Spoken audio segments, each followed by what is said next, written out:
Hello, friends. This is Christopher Davis-Shannon, and today I'm heading down south to Washington, D.C. to check in with my friend Cory Chubb. Cory, how you doing today?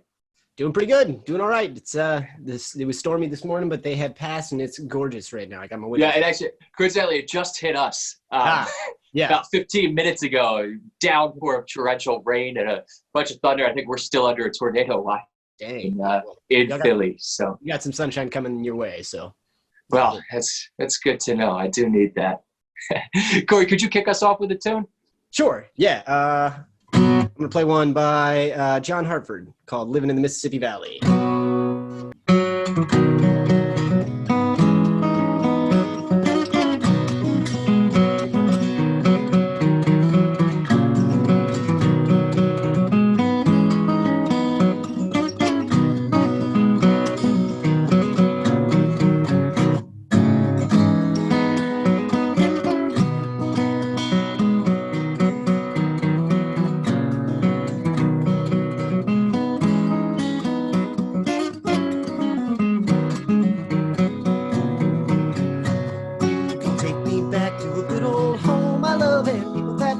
Mississippi Valley, even on a Sunday morning, you know that I'll be there. And we all come back for to be with you, good neighbor. Live a good life in the Mississippi Valley, down on the river, you know that's where I wanna be. And the night comes on like a blanket, chilly winds. People come out in the Mississippi Valley, Western Kentucky, Cairo, over in South St. Louis. There's a baseball game at the Legion Post on Tuesday. Have a good ride on the trio bell swing, way down to the river, you know that's where I wanna be. Fields of corn and the banjo music, catfish fry and the tugboat payload pushing upstream against the stars. And the letter come down from a girl in Calhoun County, here in the middle of the Mississippi Valley. I'm in love, you know that's where I want to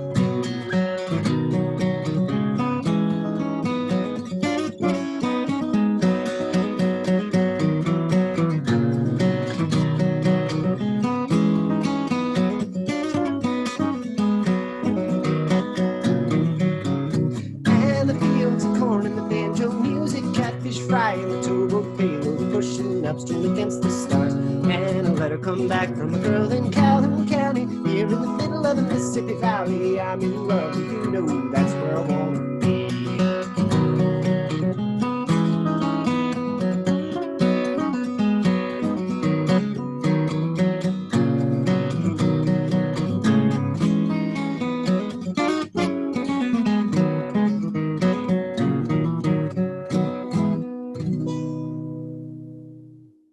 That was some fine picking there, Cory. Thanks, man. Thanks. So in addition to playing a lot of bluegrass styles and more old-time stuff, you do quite a host of other musical work outside of that genre, don't you? I do, yeah. I like to, at least. What sorts of other music do you play? In addition to bluegrass, which I mainly do, I regularly play with a dueling pianos group, not on piano. Of course, my fingers this hand can't do more than one thing at a time. But yeah, playing electric guitar behind like a dueling pianos party band for like weddings and, you know, parties and all that kind of stuff. So that's been a good time, taking me around a little bit of places. Had to learn all the pop tunes, the ones I refused to listen to, you know, now. Of course. Just rattling around in my head while I'm trying to sleep at night, so. All those catchy melodies. But although it's stuff that's kind of outside your wheelhouse of what you're really passionate about as a musician, do you feel that it's still beneficial to you as a whole and just as a musician in general to play those tunes that maybe you're not fully emotionally invested in? Do you think that they really add something to your toolbox? Yeah, I think so, because I mean, like, I work with kids. I teach at an elementary school, so being looped back into all of the hits that are on the radio that I don't normally listen to kind of gives me access to that stuff that they might be more familiar with, that might be, you know, going on in whatever with pop culture, something they might enjoy. So it helps me with a connection there. I also, like, you know, I'm not the star of the party band in the dueling piano show. So even if the tunes are, you know, like pop hits or whatever, whether I like them or not, I get to sit back and, you know, play and hang out and play through some tunes and, you know, around. So it's not all that bad, you know. Certainly, that's a fun feeling because I get that as well. Cory has played with my band before, filled in my second guitar role before, but there's times when I get to just sit down and play rhythm guitar for bands, which are in fact some of my favorite gigs. Yeah.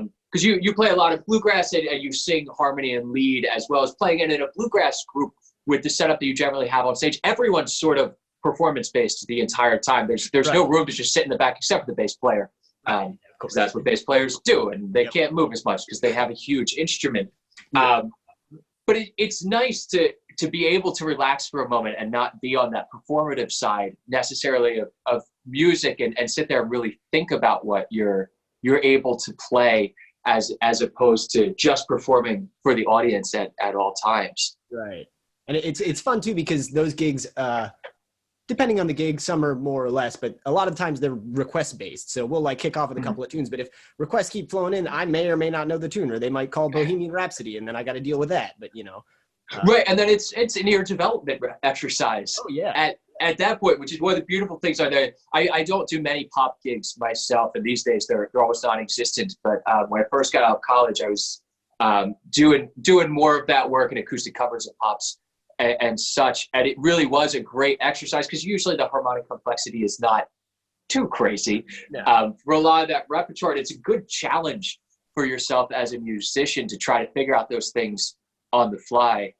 We get that in the jazz world sometimes too, where people want that Louis Armstrong tune that they heard once that no one else knows that we need to figure out. So that's a fun little exercise to play in a group like that and be able to try to fish those tunes out at a moment's notice.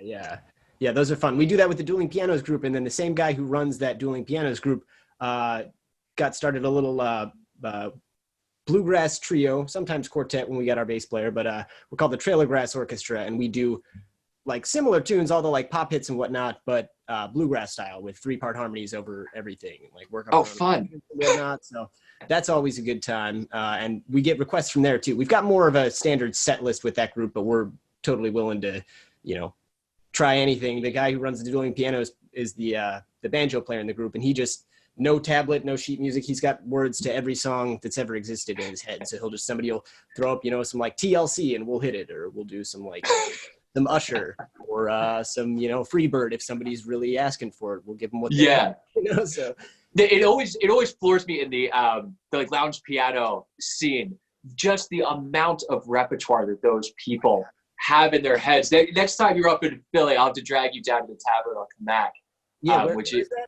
It's a piano bar downtown in Philly, and you can call anything from a Stephen Foster song to something that came out yesterday, and these people know the changes and know all the lyrics to the vast majority of them.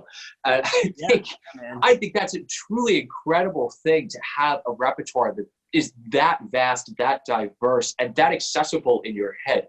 Right. I think maybe those lounge piano players are maybe some of the best musicians around that don't always get their due. Yeah. It's certainly an industry, and they can flourish in it. I mean, I play with some piano players out of Philly all the time. Brian Aguilera and Adam Canals. I think they probably play at either that club or something else up there. I think they go by more than like maybe Jolly's. Yeah, there's only a few piano bars in Philly left at this point, which is kind of a shame, because that's which is why one of my favorite things on all the party band gigs, because they're not doing as many of the Howl at the Moon type of situations. They're playing gigs that are out in the field rather than at the bar. So yeah, which ain't the worst thing in the world, let's be honest. Yeah. Cory, would you mind playing us another tune? Yeah. In addition to the bluegrass stuff, I like to play in the pop tunes, the dueling pianos and whatnot. I studied a little bit of jazz on guitar for a little while. I like to noodle with it, and it applies to all the stuff I play otherwise, all the bluegrass and pop tunes. I can infuse that however I please. But trying to get back to a little bit of that now that I have time on my hands to practice. Play a tune called "In the Land of Beginning Again," which I picked up off a Matt Monasteri record. Actually, I don't know if that was his record. I think it was. It's a John Eric Kelso record. Yes, right. I had my mic on mute there because the Cory was about to play. That specific recording on that record. I pull up the record it's the last track on there. Yeah, yeah. And I pull that up just for the sake of listening to that song. It is absolutely one of my favorite arrangements of that tune that I've heard. It's just absolutely beautiful. And if you're not familiar with Matt Unisteri's work, I'll link to him down below. Truly one of the finest chord melody and trad players out there today, and a very innovative musician. Sorry to sidetrack you and interrupt you there. You just happened to mention one of my favorite personal recordings. So I'm really looking forward to hearing this, Cory. Let's hope I can do it some justice here, so we'll see.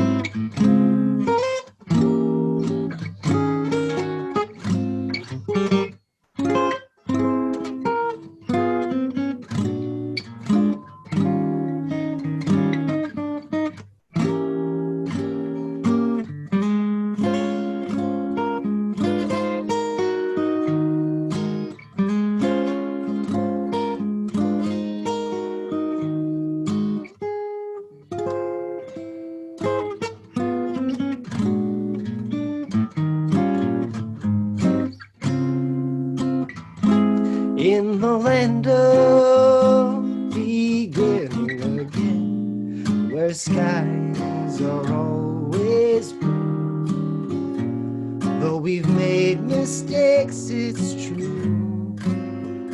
Let's forget the past, start life new, though we've wandered through a river of tears, where sunshine won't come through.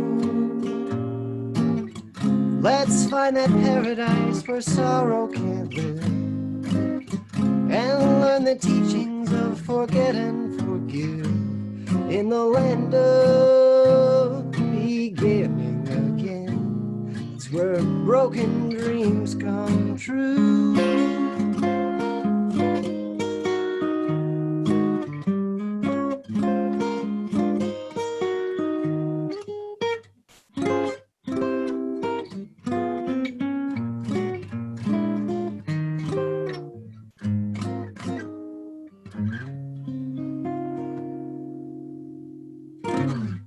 Yeah, I think you certainly did that justice, Cory. You know, I was sitting here thinking about, I think one of the earliest recordings of that tune is a Bing Crosby recording of that. And I'm actually thinking now, wondering whether the great Eddie Lang was in Bing's band at that point, playing guitar.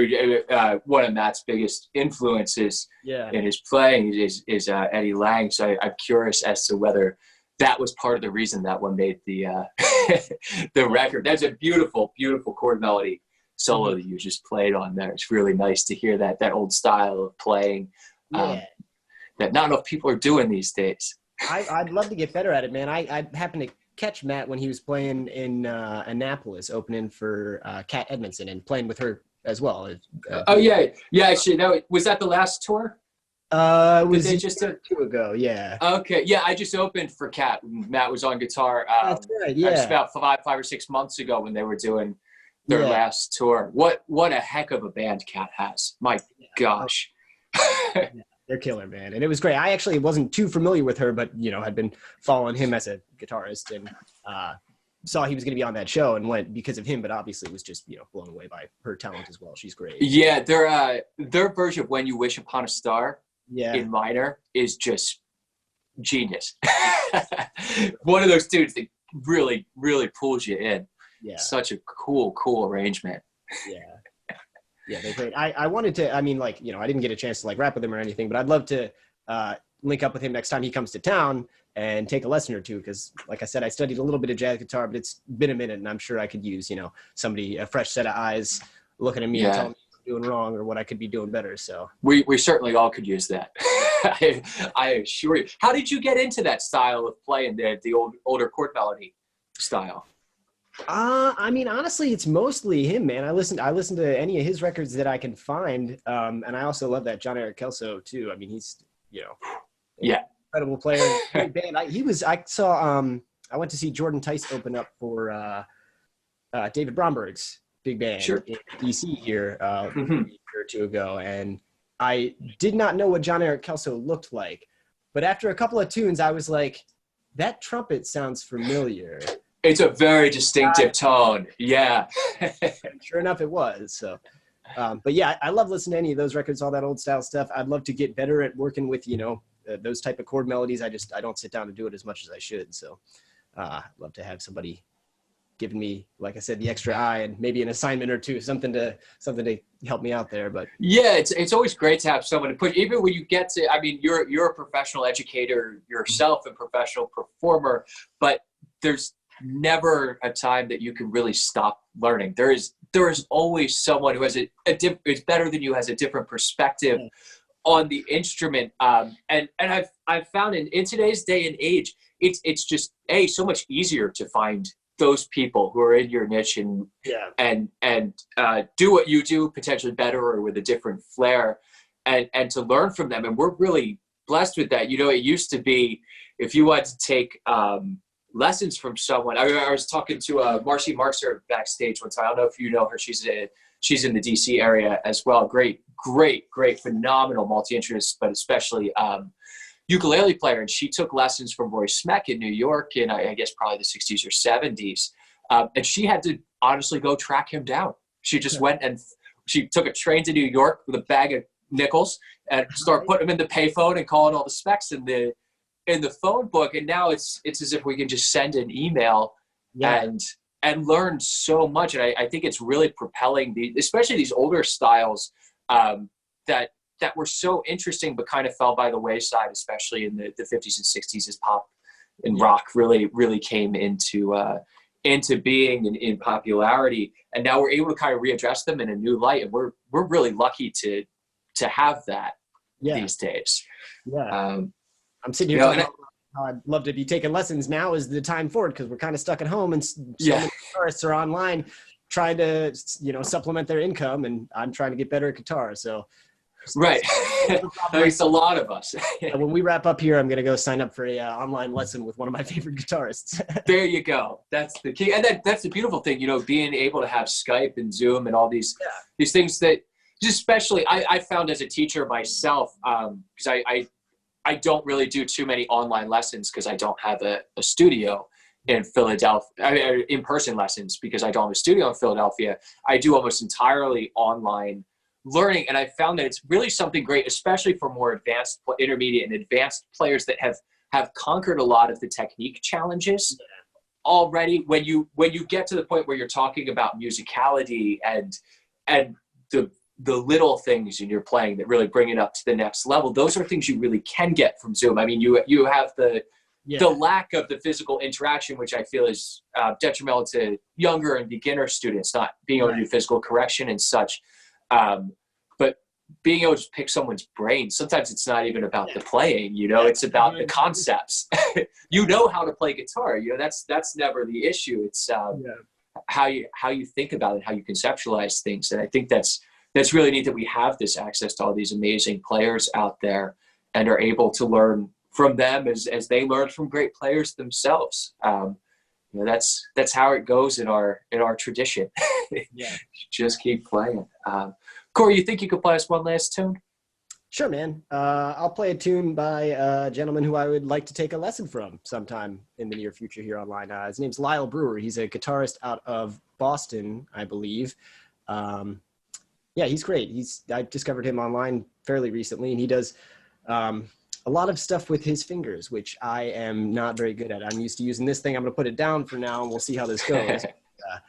Does a lot with his fingers on, like, either, working up chordal arrangements of like jazz tunes, or also doing some, I saw him playing some Bach the other day. He's just really like well versed in playing all kinds of stuff I like a lot. But he wrote this short, sweet little tune called Thanks, and I tried working it up, and I enjoy it. So thank you for having me on here, and here's this tune.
You know I'm a sucker for the old finger style playing. Yeah. So next time you're up here, I'm really looking forward to picking some tunes with you and Cool. maybe stretch out our repertoire and try some new things. Show me how to use this hand. I don't know what I'm doing. I will do it. Well, if you teach me how to use a pick, I'll teach you how to use your fingers. It's only fair. Good deal. Good deal. Cool. Well, Cory Chubb, thank you so much for coming on and chatting with me a little bit. I really, really appreciate it. Everyone listening out there, I will drop links to all Cory's projects and his social media profiles and such so that you can follow his work online. Cory, would you mind playing us out? Sure, can do. Thanks for having me, man.